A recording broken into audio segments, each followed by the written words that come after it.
¿Cuál gritan esos malditos? Pero mal rayo me parta si, en concluyendo esta carta, no pagan caros sus gritos. ¡A de esta casa! Adelante. ¿La hostería del Laurel? En ella estáis, caballero. ¿Está en casa el hostelero? Estáis hablando con él. ¿Sois vos, Butarén? Yo. ¿Es verdad que hoy tiene aquí Tenorio una cita? El teatro triunfa en la España del siglo XIX. Y don Juan Tenorio, de Zorrilla, destaca por su extraordinario éxito de entre las múltiples obras que se representan en los más de 300 teatros que hay en el país. En 1854, 10 años después de su estreno, el Tenorio sigue apasionando al público, porque como drama romántico que es, proporciona a la burguesía y a la clase media un cierto escape liberador en medio de la rigidez social de la época. Don Juan, en poder mío resistirte no está ya. Tu presencia me enajena, tus palabras me alucinan, y tus ojos me fascinan y tu aliento me envenena. Don Juan, yo lo imploro de tu hidalga compasión. O arráncame el corazón, o ámame, porque te adoro. Alma mía, esa palabra cambia de modo mi ser.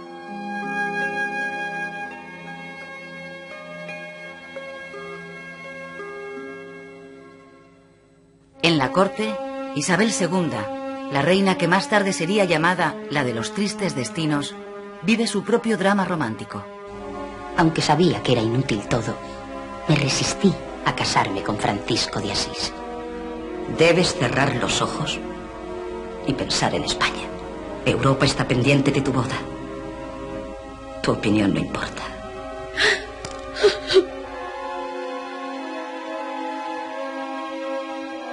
Cerré los ojos y pensé en España. Pero difícilmente puede dar felicidad aquel que no la tiene.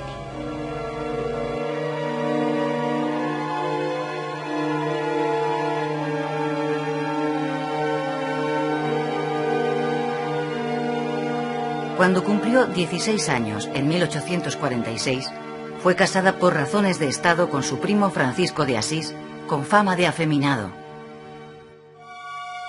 El matrimonio resulta un completo fracaso y la reina se consuela con aventuras amorosas que provocan el escándalo público.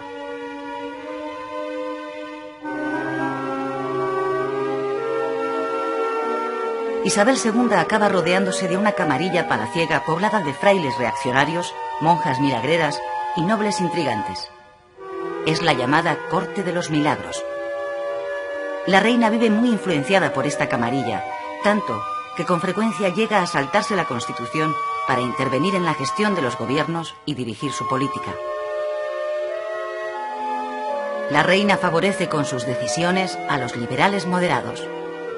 Los liberales progresistas llevan alejados del poder desde que ella subió al trono 10 años atrás.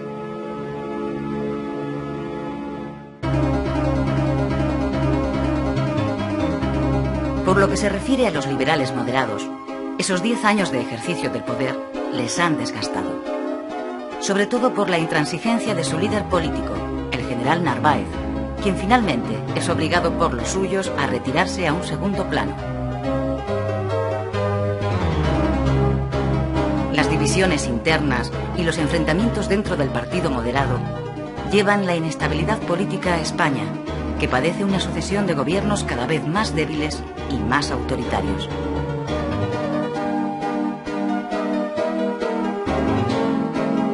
El descontento se extiende incluso entre los propios moderados. En 1854, un grupo de militantes, moderados pero reformistas, que quieren recuperar para el partido el espíritu liberal de la Constitución de 1845, pone en marcha una conspiración para derribar por la fuerza a su propio gobierno.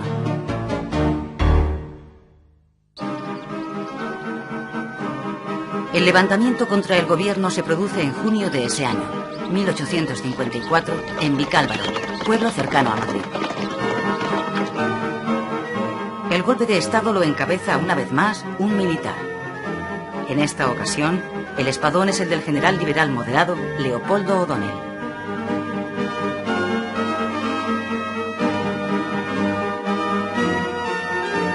Se produce un primer enfrentamiento con las tropas gubernamentales. pero no hay un claro ganador. El general O'Donnell se ve obligado a retirarse en dirección a Andalucía en búsqueda de nuevos apoyos. En la localidad de Manzanares, O'Donnell recibe el apoyo del general Francisco Serrano. Los dos militares deciden lanzar un manifiesto conjunto para conseguir la movilización de los liberales progresistas, sin los cuales la insurrección tiene el fracaso asegurado. El manifiesto lo redacta un joven malagueño, el liberal moderado Antonio Cánovas. En él se pide una regeneración de la política, un trono sin camarillas, una nueva ley electoral, libertad de expresión, más autonomía local y una bajada de impuestos. Es decir, reclamaciones progresistas. ¡Viva el general O'Donnell! ¡Viva! ¡Viva la libertad! ¡Viva! El manifiesto surte efecto. Varias ciudades apoyan la sublevación. Las calles de Barcelona, Valencia, Valladolid, Madrid y Málaga se llenan de amotinados que se hacen con los poderes locales y crean juntas revolucionarias.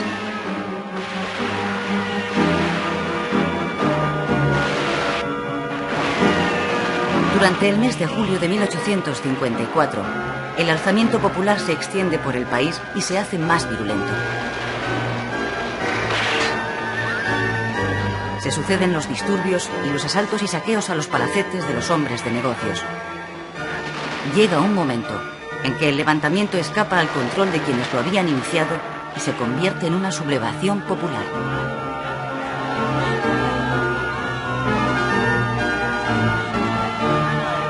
La reina, que siente que su corona se tambalea, se resigna a llamar en su auxilio al que fuera prestigioso líder de los progresistas, el general Espartero. Espartero vive desterrado en Logroño desde que volvió del exilio.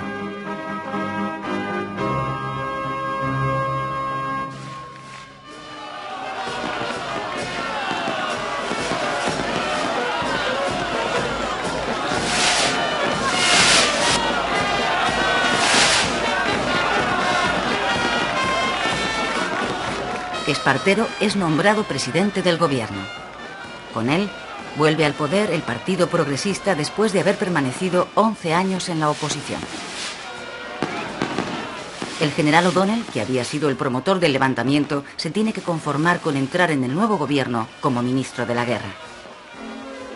O'Donnell decide fundar un partido centrista, la Unión Liberal, que pretende aglutinar a los más flexibles de los moderados y de los progresistas. El gobierno progresista convoca elecciones y las gana. Enseguida, las Cortes se disponen a redactar una nueva constitución más acorde con la idea progresista de lo que debe ser España. El otro gran objetivo es el de dar un fuerte impulso a la economía nacional que la ponga a la altura del nuevo capitalismo europeo. El nuevo ministro de Hacienda es Pascual Madoz. Madoz quiere resolver los crónicos problemas de Hacienda y relanzar los viejos proyectos de expansión ferroviaria. Necesita dinero y por eso aprueba una nueva ley de desamortización.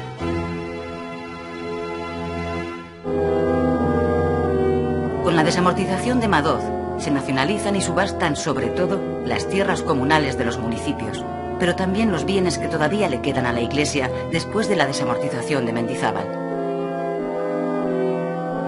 Tras esta desamortización civil de Madoz, los municipios pierden el medio más importante para financiarse, las tierras, lo cual provoca un auténtico desastre social en todos los pueblos. Los campesinos más humildes pierden su medio de vida y los pequeños ayuntamientos que solían pagar al médico y al maestro con los beneficios del arrendamiento de terrenos se empobrecen aún más. El desamparo rural se acrecienta.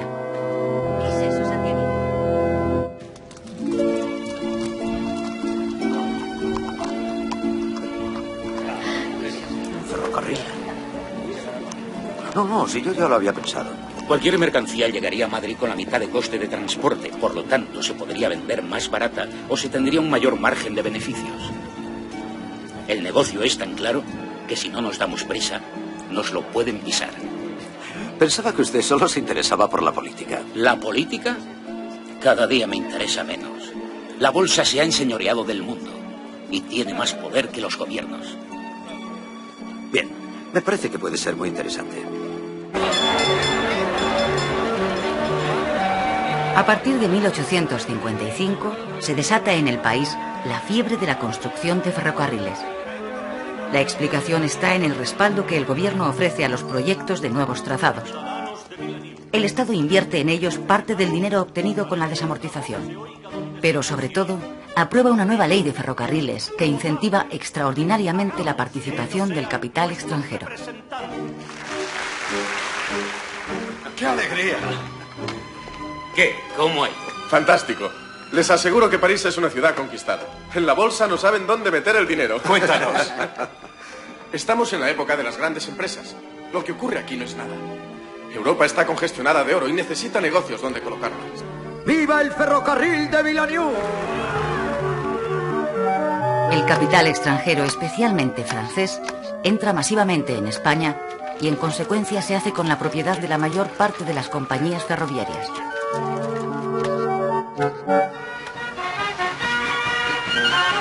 En 10 años entran en funcionamiento más de 5.000 kilómetros y 2.000 más están en obras.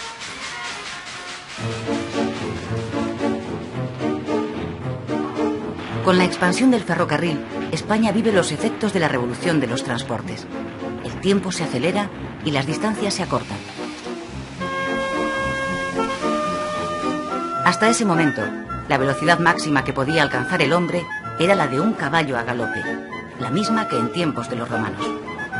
El transporte de mercancías y viajeros se había basado durante siglos en la utilización de bueyes, mulas y caballos. La velocidad de las diligencias, el transporte más rápido hasta entonces, apenas llegaba a los 10 kilómetros a la hora, con el retraso añadido que suponía tener que cambiar los caballos en las casas de postas cada 10 o 15 kilómetros.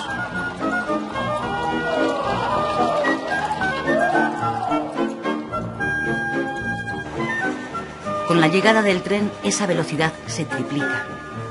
En ir de Madrid a Irún en diligencia tirada por caballos se tardaba 3 días. Ahora en ferrocarril el viaje se hace en una jornada. Los llamados caminos de hierro se van a encargar de vertebrar España. El ferrocarril provoca la expansión real del comercio español porque establece una rápida comunicación entre todas las regiones. Además, permitirá una mayor movilidad de la población. Pero los dos sistemas, el tradicional y el moderno, convivirán largos años, dadas las dificultades que la orografía española presenta para extender el ferrocarril por todo el país. En España, tender 1 kilómetro de vías cuesta de 5 a 10 veces más que en Francia o Alemania.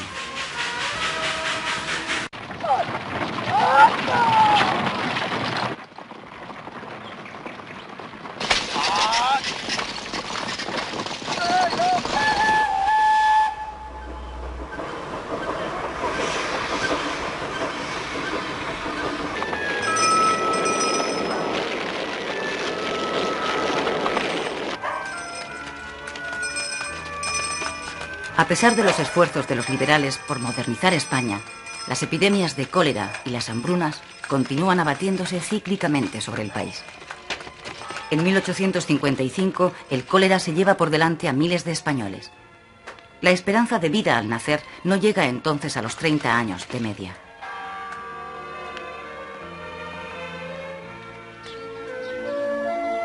Sin embargo, la población sigue aumentando lentamente. A mediados de siglo, España pasa ya de los 15 millones de habitantes. De ellos, tan solo 2 millones viven en ciudades. El resto, que es la gran mayoría, continúa en el campo.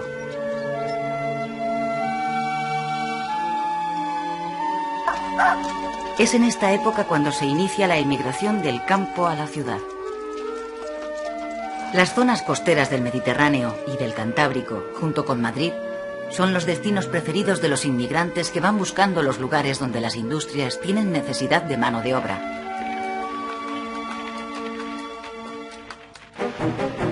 Con la creación de un mercado nacional, gracias al ferrocarril y con la aplicación del vapor a los telares mecánicos, empieza a desarrollarse en Cataluña una importante industria textil.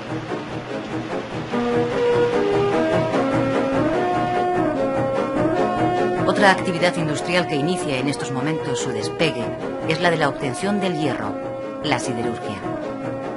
Aún se pueden ver en Marbella, Málaga, restos de lo que fueron los primeros altos hornos, alimentados por madera, que se instalan en España. Años más tarde, cuando el carbón sustituye a la madera, la actividad siderúrgica se traslada a Asturias y a Vizcaya. Alrededor de 175.000 obreros trabajan en la industria, en la minería y en la construcción de ferrocarriles en jornadas de 10 a 12 horas diarias. Estos trabajadores, que malviven con un mísero salario, constituyen el primer proletariado industrial español.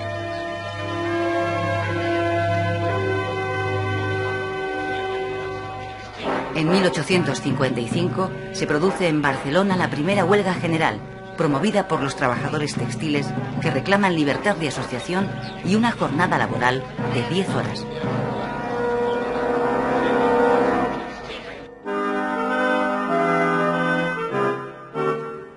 La afluencia de inmigrantes y el desarrollo de las nuevas industrias hace que las ciudades más dinámicas se queden pequeñas para albergar a la nueva población. Necesitan ensancharse, derribar las viejas murallas medievales que no les deja crecer y dar paso a la nueva ciudad.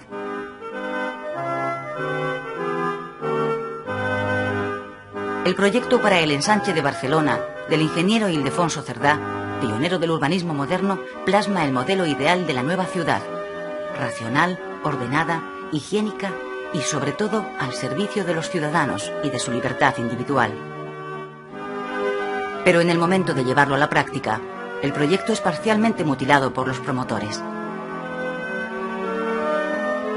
Todas las ciudades en desarrollo, San Sebastián, Valencia, Almería, Bilbao, Madrid, acometen su ensanche.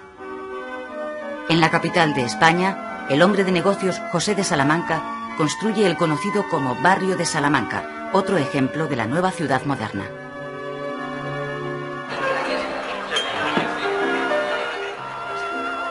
En los cafés, que siguen siendo los termómetros políticos del país, arrecian las críticas contra el gobierno, y no solo por parte de la derecha. A la izquierda de los progresistas está creciendo un movimiento político cuyos adeptos no están dispuestos a que se traicione el espíritu de la revolución. Son los demócratas. ¡Por la revolución! ¡Por la revolución! ¡Brindemos!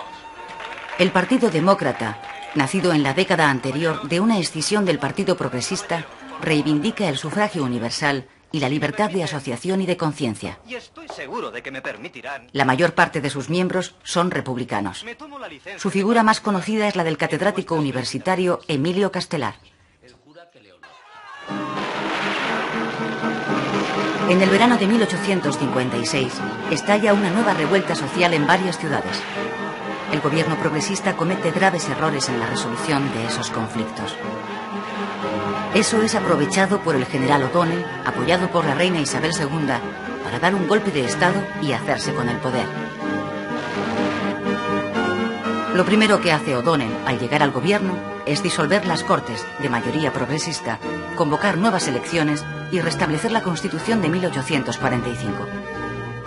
El general Leopoldo O'Donnell, fundador y líder del partido centrista Unión Liberal, va a ser el nuevo hombre fuerte de los próximos años y aplicará una política de libertad y orden.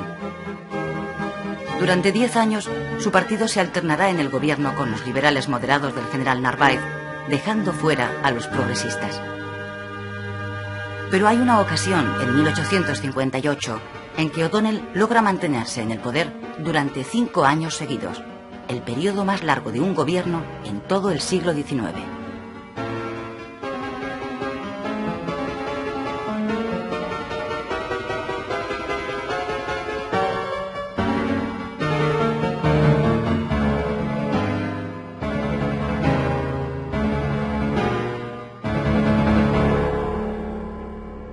El gobierno presidido por O'Donnell, temeroso de que una nueva revolución le apeara del poder, aplica una receta importada de Gran Bretaña y de Francia: recurrir a la guerra exterior para asegurarse la unidad en el interior. En octubre de 1859, España declara la guerra a Marruecos. El propio O'Donnell encabeza el ejército de 40.000 hombres que parte a la guerra.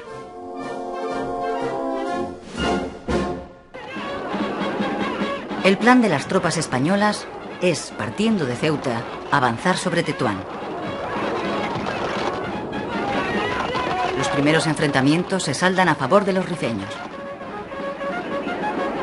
Pero el general progresista Juan Prim, al mando de los voluntarios catalanes, consigue en el Valle de los Castillejos la primera gran victoria sobre el enemigo.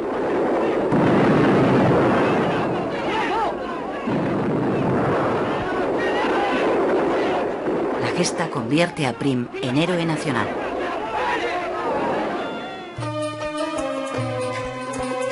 La guerra de África se salda en un tiempo relativamente corto, 6 meses, con la victoria española. Después de sucesivas derrotas que culminan con la pérdida de Tetuán, Marruecos firma la paz.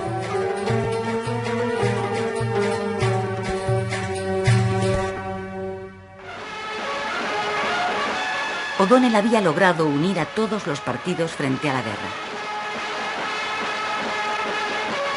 La paz le permite ahora beneficiarse de los exaltados sentimientos patrióticos de la población, a pesar de que 7.000 españoles han perdido la vida en el empeño.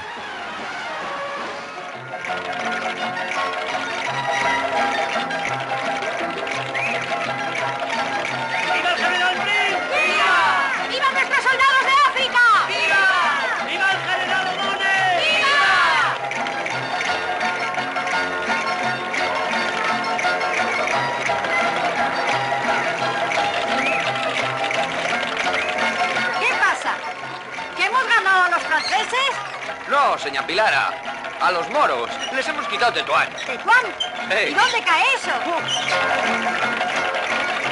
Para perpetuar la gesta, las Cortes aprueban sustituir los 2 leones de piedra de su pórtico por otros 2 de bronce, fundidos con los cañones arrebatados al enemigo.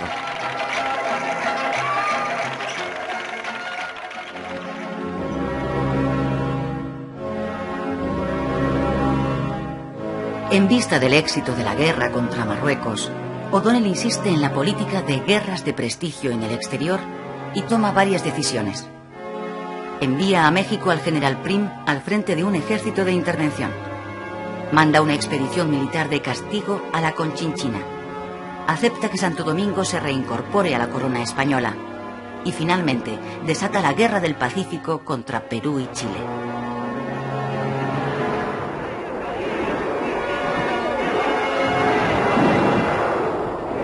Toda esta actividad exterior se traduce en una sucesión de fracasos y al final es el motivo por el que O'Donnell se ve obligado a dimitir en 1863.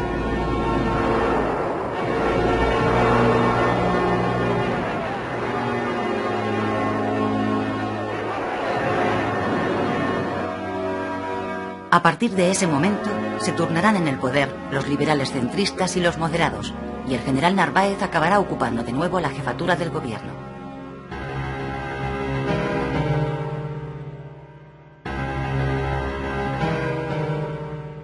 Los progresistas y los demócratas quedan completamente apartados del poder. En vista de eso, optan por no participar ni siquiera en las elecciones y se dedican a la agitación y a la conspiración como vía para intentar recuperar el mando político. Los sucesivos gobiernos, cada vez más breves y cada vez más débiles, recurren como única respuesta a la represión.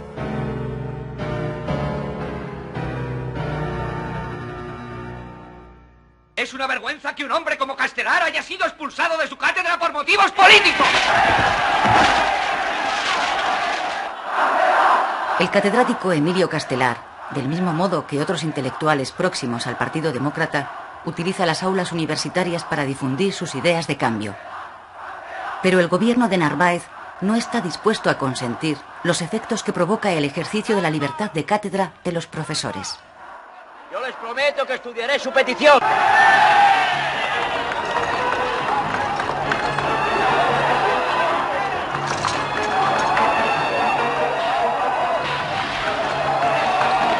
Esta es la primera gran revuelta universitaria que se produce en España. Y es también la primera vez que el gobierno recurre a la Guardia Civil para reprimir con dureza una algarada.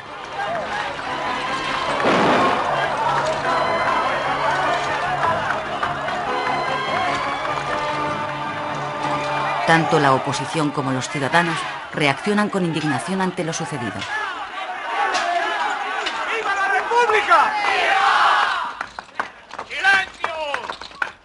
Dios.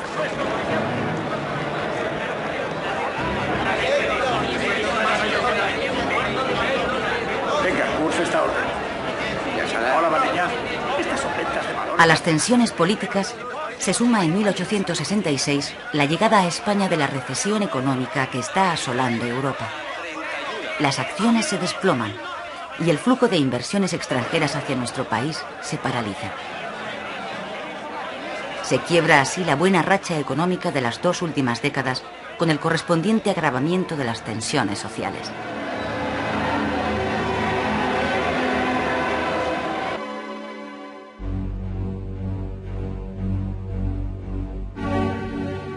...1866 va a ser un mal año para Isabel II y sus gobiernos. La oposición progresista liderada por el general Prim, el héroe de Marruecos, protagoniza al comenzar el año una sublevación militar en Villarejo de Salvanés, provincia de Madrid. El levantamiento fracasa, pero la vía revolucionaria queda abierta. 6 meses después, en junio, los sargentos del madrileño cuartel de San Gil se sublevan también contra el gobierno y reciben el apoyo de los demócratas.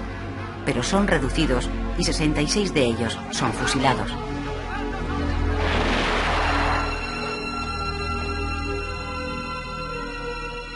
Dos meses más tarde, en agosto, en la ciudad belga de Ostende, se celebra una reunión entre los líderes en el exilio de los progresistas y los demócratas y deciden unir sus fuerzas. Firman un pacto para derribar a la reina y convocar unas cortes constituyentes elegidas por sufragio universal que determinen la forma de gobierno. El general Prim, líder de los progresistas, es elegido presidente del Comité Revolucionario. El gran éxito de ese pacto es que se suma a él la mayoría de los militares unionistas encabezados por el general Francisco Serrano. A ellos les mueve su rechazo a la política cada vez más represiva del general Narváez.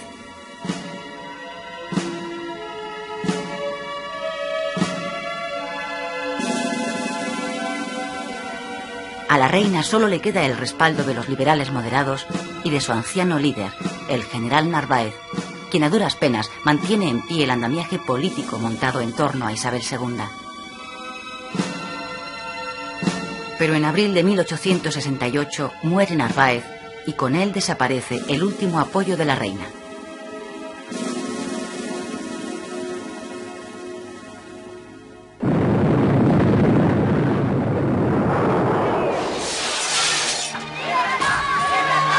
Los gaditanos son los primeros en sumarse al pronunciamiento militar que, al grito de «Viva España con honra», hace el almirante Juan Bautista Topete desde el arsenal naval de la Carraca.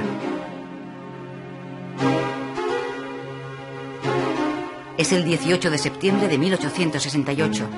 Este mismo día, el general Prim, líder del Partido Progresista, se embarca en Gibraltar con destino a Cádiz, acompañado por 2 políticos de la nueva generación de su partido, Manuel Ruiz Zorrilla y Práxides Mateo Sagasta.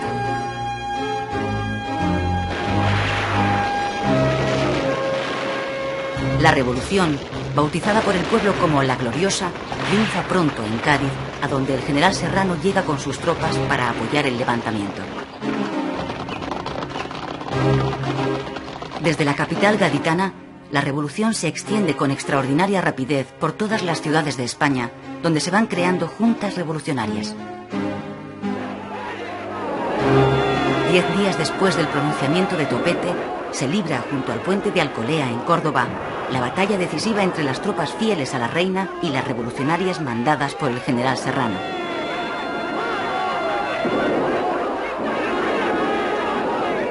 Vencen los sublevados. El camino hacia Madrid les queda libre.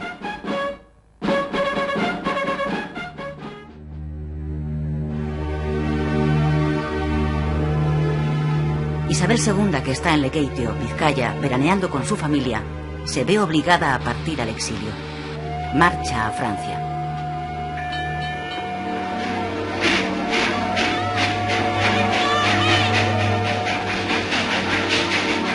En ese momento tiene 38 años y ha sido durante 25 de ellos la reina de España.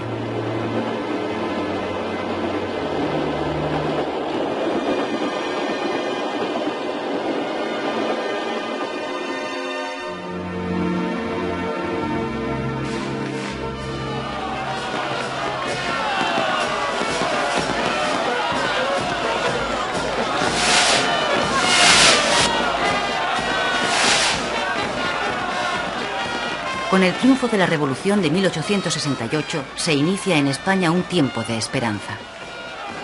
En esos momentos se abre paso un nuevo liberalismo, el democrático, cargado de afanes renovadores, que aspira a democratizar la vida política y a modernizar la economía para que el país pueda sumarse a los nuevos aires que soplan en Europa. El poder político, que permanece durante un tiempo en manos de las juntas revolucionarias, pasa pronto a un gobierno provisional que preside el general Serrano y que convoca elecciones a Cortes Constituyentes por sufragio universal.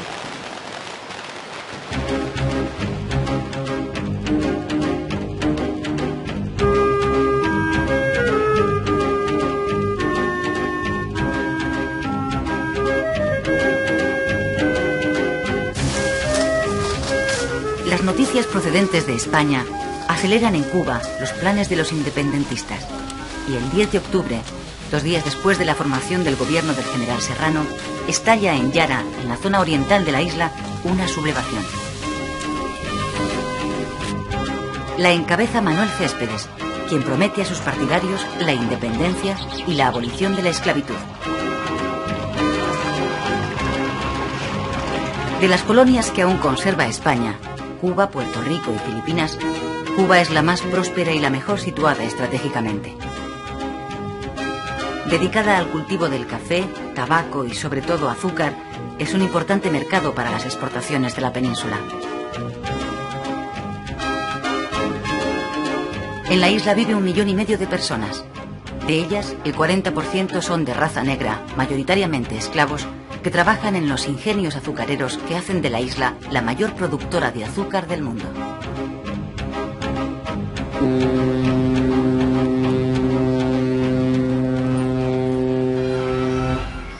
La colonia cuenta con una burguesía adinerada, constituida por comerciantes y plantadores de origen español que han hecho fortuna. Se sienten españoles, están representados por la Liga Nacional y controlan la vida política y económica de la isla. No desean ningún cambio en la colonia y acogen con extraordinario recelo los cambios que se están produciendo en España.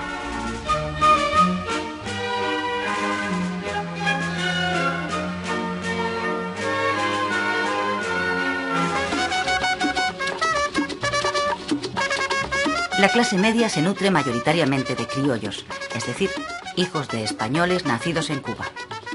Son profesionales liberales y pequeños terratenientes con posiciones reformistas. Aspiran a liberalizar la economía de la isla para poder comerciar libremente con Estados Unidos. En el orden político desean una amplia autonomía respecto de España. Unos pocos de ellos sueñan directamente con la independencia de Cuba.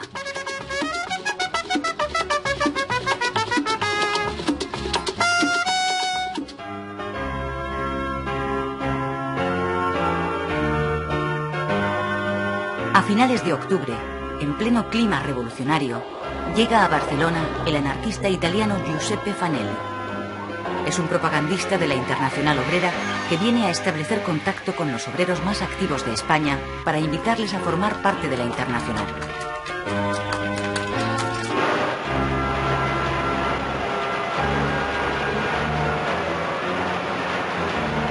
¿Has hablado con él? Sí, a última hora apareció por el Café Español y empezamos a establecer contacto. ¿Y qué dice? Que no nos podemos quedar parados, que es preciso la acción, que si nos quedamos quietos nos arrollan. ¿Pero qué acción? Ante todo, darnos cuenta de que unidos podemos lograrlo todo, de que nuestra fuerza está precisamente en actuar juntos y a la vez convencernos a nosotros mismos del enorme poder que tenemos. La Asociación Internacional de Trabajadores había sido fundada en 1864 en Londres y se extendió inmediatamente por varios países de Europa. Era la primera respuesta obrera, unificada y coordinada contra la explotación laboral practicada por el capitalismo liberal.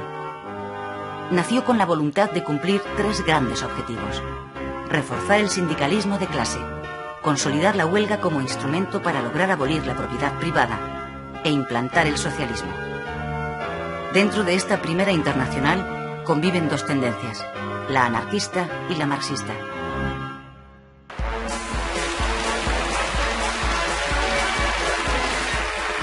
Muchísimas gracias.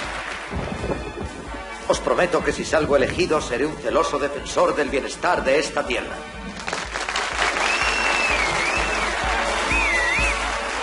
Un hombre, un voto. Este podría haber sido el eslogan de las elecciones que se celebran en España en enero de 1869 y en las que por primera vez se reconoce el derecho al voto a todos los españoles varones mayores de 25 años. Venga, fuera de aquí, las mujeres no votan. Vamos, las mujeres vamos. Los resultados electorales dan la mayoría absoluta a la coalición de progresistas, demócratas y unionistas que en ese momento está al frente del gobierno provisional. Muy por detrás quedan los republicanos y los carlistas. Los moderados no obtienen ningún diputado. Durante 6 meses las Cortes debaten el texto de una nueva Constitución que se aprueba en junio de 1869. Esta es la más liberal y democrática de todas las promulgadas hasta ahora. Proclama la soberanía nacional. Recoge exhaustivamente todos los derechos y libertades individuales de los ciudadanos que deberán ser garantizados por el Estado. Consagra la libertad de cultos y adopta la monarquía parlamentaria como forma de gobierno.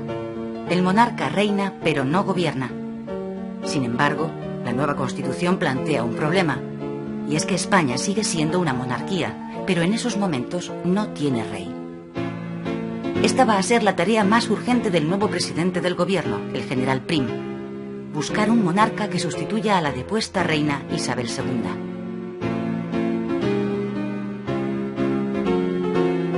Mientras eso sucede, las Cortes optan por nombrar al general Serrano regente del reino.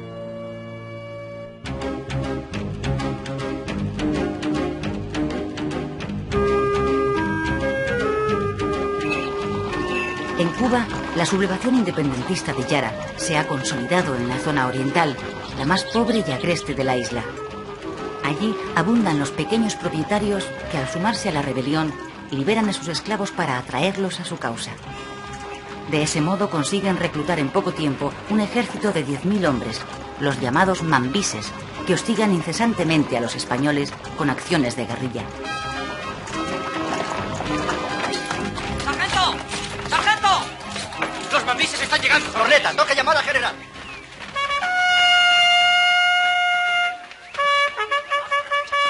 La insurrección independentista ha sorprendido al ejército español de Cuba con muy pocos efectivos disponibles para el combate.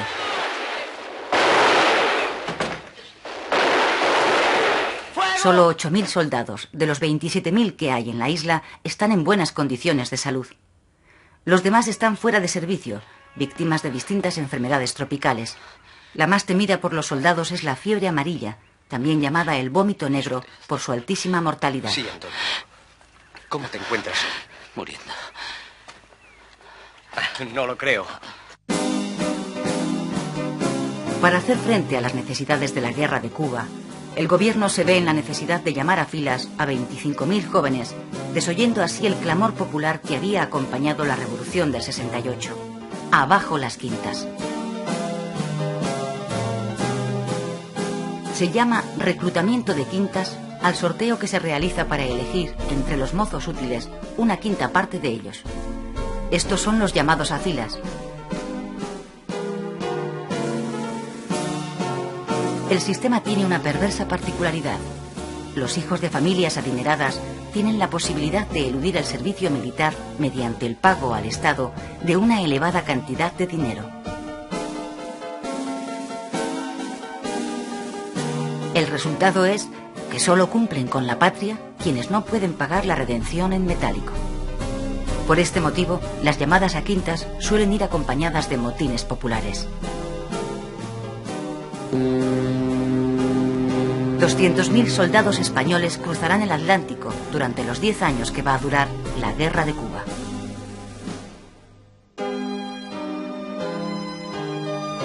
Más de un año de gestiones ante las cancillerías europeas le lleva a Prim encontrar un candidato para ocupar el trono. Finalmente se decide por Amadeo de Saboya, hijo del rey de Italia, Víctor Manuel II. El general Prim somete la propuesta a las Cortes. Aunque un tercio de los diputados, mayoritariamente republicanos, vota en contra, los otros 2 tercios votan a favor. La propuesta es aprobada y en noviembre de 1870 Amadeo I es aceptado como nuevo rey de España. Esta es la primera vez que un monarca es elegido democráticamente.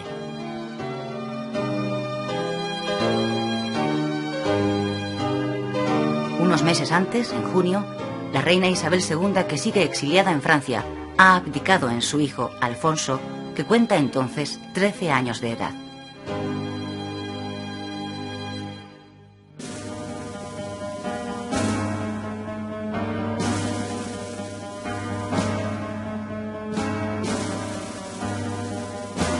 El 27 de diciembre de 1870, mientras el rey Amadeo está de camino hacia España, se produce un suceso que va a cambiar el signo de la nueva monarquía.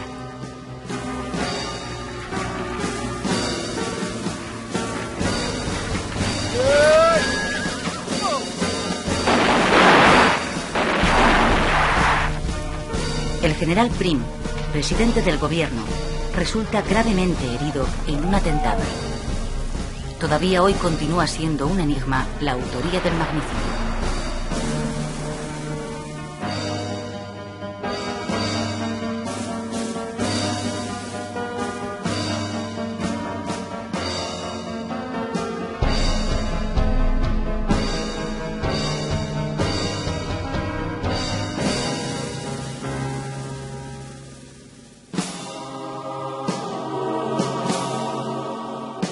Con la inesperada muerte de Prim, desaparece el principal apoyo de Amadeo I, quien ante la capilla ardiente del presidente asesinado toma plena conciencia de la honda soledad política con la que debe empezar a afrontar su reinado.